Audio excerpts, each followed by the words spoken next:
Hey, good morning, everyone. Hope you're having a great day. Hope you're having a great Wednesday, and want to welcome you to the our latest edition of Wellness Wednesday.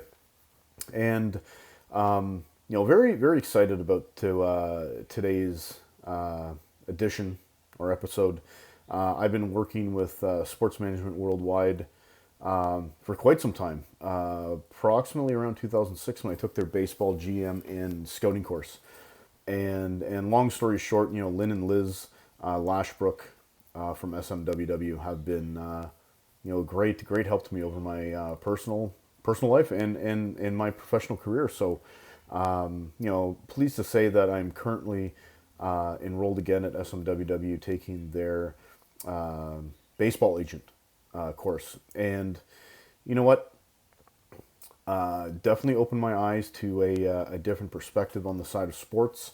Nothing that I don't think I already knew, but really getting involved in the game from completely a not really a non-sports point of view, but really that business side, that finance side, contractual side. Very very interesting class. Really learning a lot.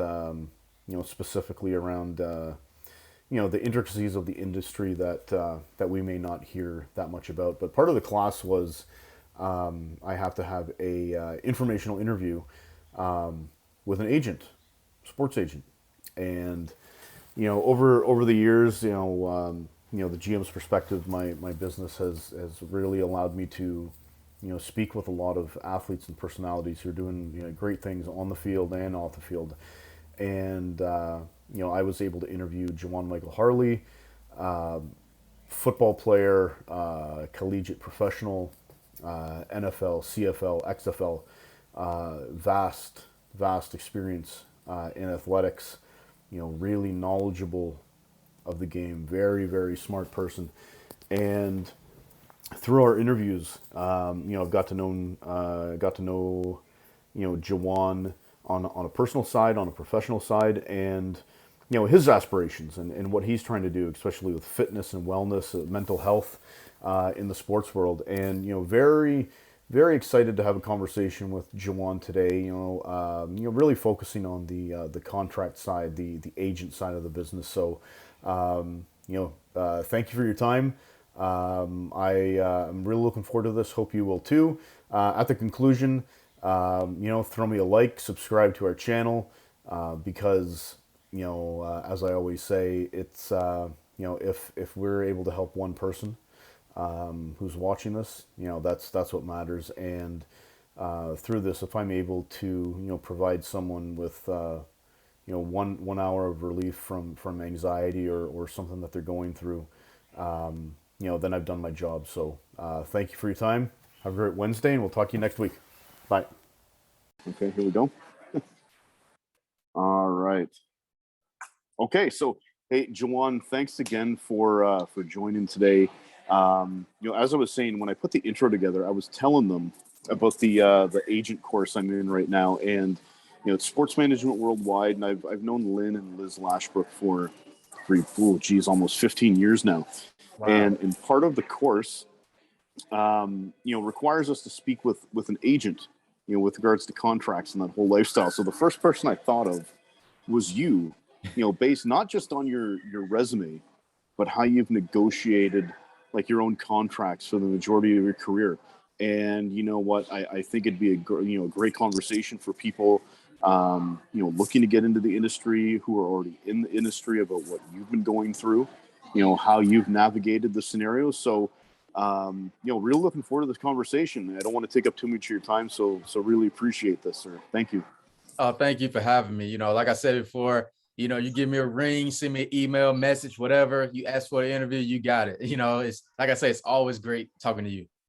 Awesome. Thank you, sir. So basically, the first question, in 2 minutes, for those who don't know Jajuan Michael Harley, who are you? And for people out there who don't know, Jajuan is someone I greatly respect and admire. And even though we've not met face to face, the past couple of years conversating with you has been fantastic. So the floor is yours for 2 minutes, my friend. I really see myself as the definition of grit. resilience, using those adjectives to describe myself. And, in a person that has an open and kind heart. I've been through a lot in life, setbacks. And I'm the type of person I teach everyone that whatever your setback is, you can use it as a pity party or a stepping stool. And throughout my life, I learned how to use it as a stepping stool. And that's the type of person I am. I'm going to make the adjustments, and I'm just going to keep pressing forward and just figure out how can I win in life.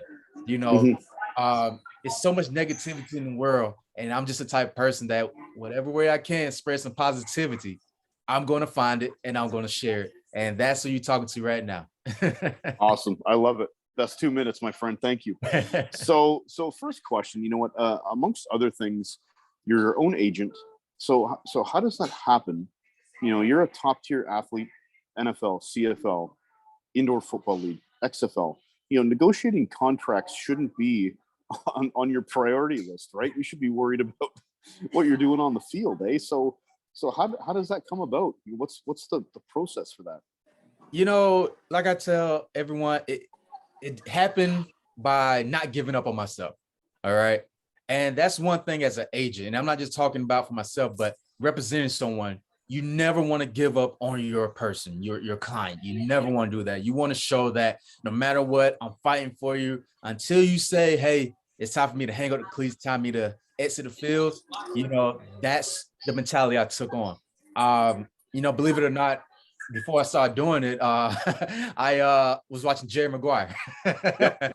So I watched that movie a lot, and I started watching lawyers, how they articulate themselves, must Sure. judge, and you must have confidence, and that's what I learned throughout the process of being my own representative, is that it takes confidence, and you just cannot give up. You have to be resilient, and just like in the situation now, I'm battling, constantly hitting up teams and let them know that, hey, I'm here, I'm still in shape, I'm actually getting faster. I'm Yep. just grateful that my genetic pool is helping me do that by the Yeah. constant working out and staying consistent, eating and working out hard.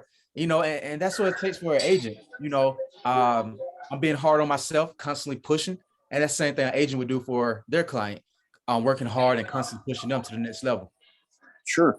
And the perception is, ballers with the Rock, Scott Boris, everyone thinks of $100 million deals and the glitz and the glamour, all this stuff. But what you just said, thinking about what the client wants, how you're gonna benefit them in the long run, like not just as an agent yourself working for you, but there's gonna be people that are watching this that say, hey, you know what, this guy is the real deal and he could represent me. So I just think that's a fantastic perspective, because that's sort of what we're learning in our class as well, is regardless of all the noise, you're the conduit between the client, the team, and how the conversations can be very transparent that way. So thanks for sharing that, Jajuan. That's great. Absolutely. And I like to hop on that as well, is, when you have a client, you want to build a story. Everybody loves a story. And that's the pitch. A lot of times, and it's a business, it's a business. And organizations, they are looking for, how can I make money off this person? So I'm using myself as an example. My story, working from Walmart, being a janitor, starting my own business and helping others. I mean, you name it, going back to school, getting my degree. That story sells. It shows that, hey, this guy been where I've been. He's been Mm-hmm. with a point living check to check. He understands my pain. I want to see him play. I want to buy his jersey. So when you have a client, as they say, underdog or a diamond in the rough, you want to build that story up, because that's helping the organization. And it's also going to help your client get into that baseball, football, soccer, whatever it Yep. is, and have a fan base. And that fan base is lifetime. No, that's great. And throughout everything, what's been the most difficult part of being your own agent? Well, it's not being in the NFL right now. What I mean by that is every year is, I'm not there yet, or it's another Mm-hmm. year, another season, but I'm playing football, I'm staying active, I'm doing XYZ. But then, you have to, that's why I'm so grateful for what Tom Brady is doing at his age, because and what LeBron James is doing at his age and Floyd Mayweather, what he did at his age and so on, is that if you take care of your body, you still could dominate your league. You still could do great things. They always comparing that, hey, you're 30 years old, we had this 22-year-old. Well, think about this. Majority of the time, and this is what I tell them, majority of the time, that 22-year-old already had at least 3 surgeries in college. Yep. I'm so grateful I haven't had any surgeries. That college kid coming straight out had probably 2 concussions. I'm grateful I haven't had concussions. Yeah, absolutely. Me pitching this and saying that I play multiple leagues, which brings lots of wisdom, understanding the game. Also, with the wisdom of the game, I was capable to be a player coach. So I'm on the field, also being a defensive coordinator, and say, "Hey, this player should run this." So with age has come wisdom, and with taking care of your body, keeping your youth, and also I'm so grateful, like I say, my DNA pool is that I'm able to keep up with the best and still continue to maintain my speed and athletic ability. Yeah, you probably added like 10 more questions to my list, but you know what? Touching on being a player coach, on the field, off the field, you're coordinating defense, you're coordinating the team, you're a leader, you're making things like not many people can do that. Like it takes a special person to be able to figure all this out. Like it's really unbelievable when you do think about it. And for those who don't know, like not only do you have to prep as a player, you got to prep as a coach and get the team ready at the same time. And plus, there's egos and attitude and everything else that goes with like how do you manage that whole thing? When you say all of that, I'm like, wow, that really is a lot. But it's all about being focused and disciplined. And I believe that I fight for those 2 words.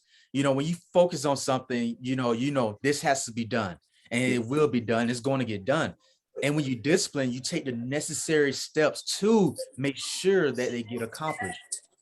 Having guys with multiple egos, I always study people. I study people so much, and I didn't realize what I was doing as a kid. I was told that as an infant, only allow certain people to hold me as a kid. I always sit back and I look at you and I study your body language. And if I understood and I liked it, I came to you. That's what I do to this day. I read energy and I understand, okay, this guy right here, he needs the little yelling, he needs that in his ear. Or this guy right here may need me to soften up and just talk about life. When I talk about life, he comes back to the game and he understands it coming together. So it's just all about connecting. I'm passionate about the game. So everything that I've learned, I'm always willing to teach. And that's what it was. It just understanding players and tying together, and they just bought in. Yeah, you know what? There's a couple things in there that really resonate. Like that authentic leadership piece. You've done it, you've seen it. You're right in the thick of things, right? So, for people from the outside looking, how can Jajuan do all this, and how do players respect? You've been there, and you're speaking from the heart every time, and that's what matters the most, right? And that's why people are going to follow you, right? So that's awesome. So thank you.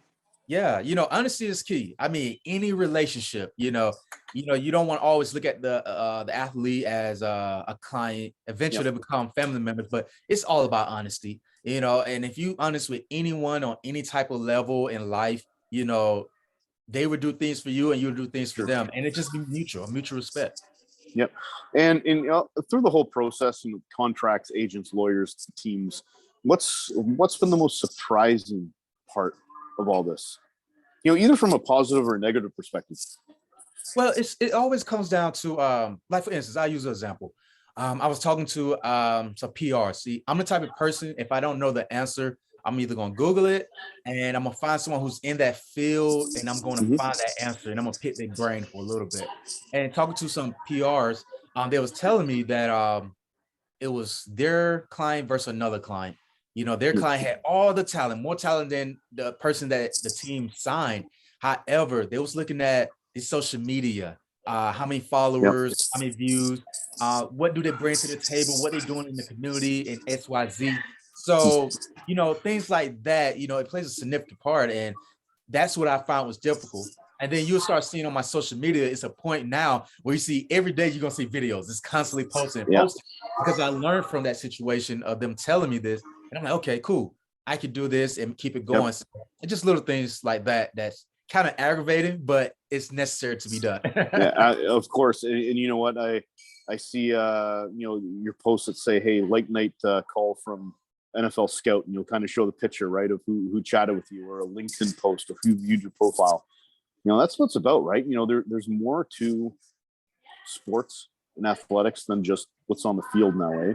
And I think people forget that sometimes. Like, there's social media, and there's community and philanthropy, and everything that you do in the community. You're an entrepreneur, you run your own business. Like that's a lot. It's a lot to take in. And for people that are watching, whether you're an agent or a potential client or someone who knows you, like you got your pulse on the heartbeat of everything, right? So it's fantastic for you to be able to share this for everyone. So I think I said it our first interview together, but I always tell people, and I'm constantly saying, the purpose is bigger than the individual. So what I'm going through, it's not for me to, I get through it, I accomplish it, and I hold it in. No, I must share. I must share. And like, it goes back to the positivity. It's me sharing so others can know, okay, this is how I did, this is the guideline. I'm gonna use it, and then I'm gonna find a way that works for me. And that's how you constantly do it and share it to others. And that's how you keep it going. Awesome. One last question. I think you probably kind of touched on this a little bit, but throughout this whole your career, when it comes to the contract negotiations, signing the documents, have you just learned on the fly? Have you received any assistance, maybe from like the NFLPA or any organizations? Like, is it you just figuring it out, or do you have someone behind you that's helping? Like, how have you been able to do it? I read, like, the first one I received, it was first one was Arena, but then I signed a year later with Buffalo. So when I signed the Arena a couple months later, that's when I had signed with Buffalo, right? So when I read it, I take my time. I mean, I literally, like, the Buffalo contract, the NFL, I sat there, literally maybe 40 minutes just looking, and taking my time. The words I didn't understand, I Googled it right then on my cell phone, and I really took my time, and I asked questions. I said, what's this? What do you mean by this? Constantly asking questions, making sure everything's legit. What I will receive, what I will not receive, what can I receive, and just doing that. And I feel like that's with anything. My mom always raised me, and mother and father always raised me, read carefully, and read the fine print before you sign anything. So that's what I did, and then you start noticing all contracts become pretty much the same. Yep. You still understand that little fine print that could also hurt you as well. Awesome. You know what, Jajuan, great information, great feedback. Thanks for sharing, some of that information that you may not read in a textbook or hear about on a video, right? Like, this is real life. It affects, your future, the future of the team, like the people around you. And I think this will definitely go a long way for anyone that sees this. So, before we go, if anyone wants to reach out to you, social media, email, what's that? And, when this gets put out, I'll link it up to your Twitter, Instagram, your business accounts as well, so that everyone can have an opportunity to take a look at this. Okay. Okay, cool. Basically, Jajuan Harley at jajuanharley.com is my website. I figure, I was telling my wife, I said, when should I stop this website? And she said, no, keep it up, because when we have kids, they can say, hey, my dad did this. So, but at jajuanharley.com, you'll see all my information personally, business wise. It's made2hands.com, and you go from there. So like I said, man, whatever I could do to help others, this is what I love to do. I have a passion for helping others, man. Awesome, man. Thank you, sir. Appreciate your time. Have an awesome day. Okay. And I'll talk to you soon, my friend. All right. Take care. All right.